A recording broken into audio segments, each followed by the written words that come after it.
Hi, my name is Robert Shelley with Shelley Law, and my firm assists physicians with employment contract issues.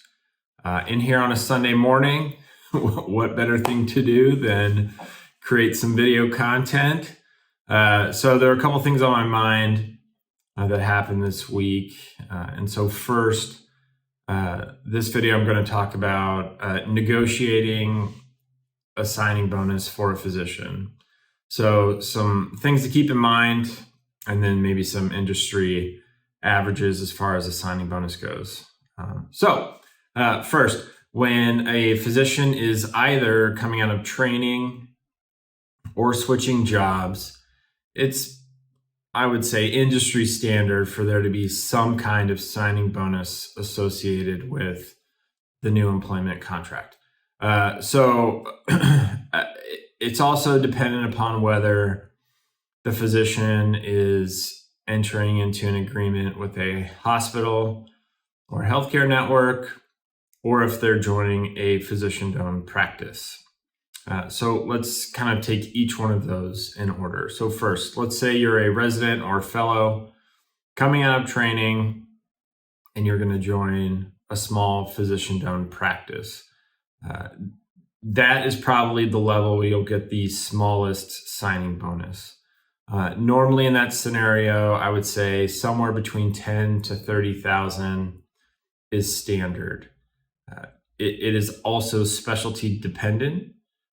Obviously, the kind of more specialized a physician is, the more leverage they have in negotiating, and therefore they have the opportunity to get a higher signing bonus.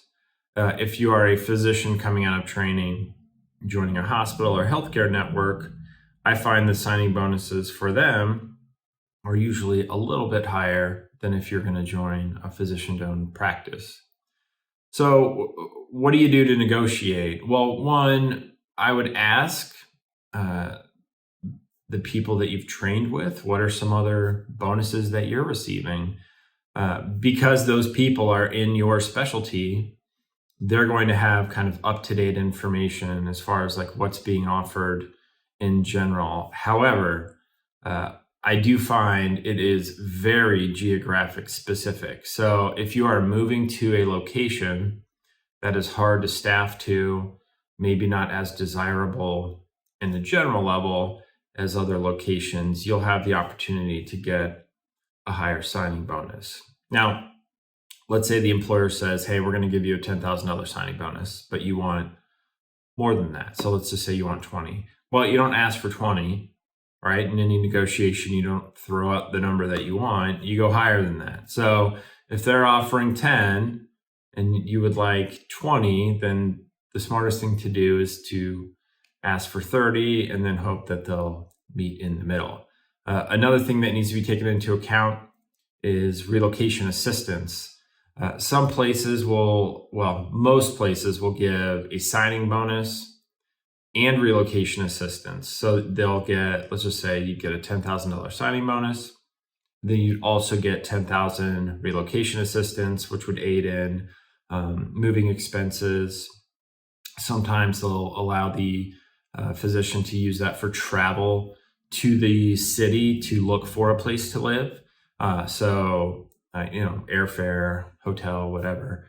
And then others will also allow, if it's maybe a short move and you're not going to use all 10,000, then you could also use the rest of that money towards potentially like security deposit or even a mortgage in some situations. It really depends upon the employer and how they handle things. I find that the physician-owned practices are much more flexible in kind of using, that amount for whatever you want. Whereas the big healthcare organizations usually have policies on what can and can't be used, and it's not flexible at all. This is what you can use it for, and that's it.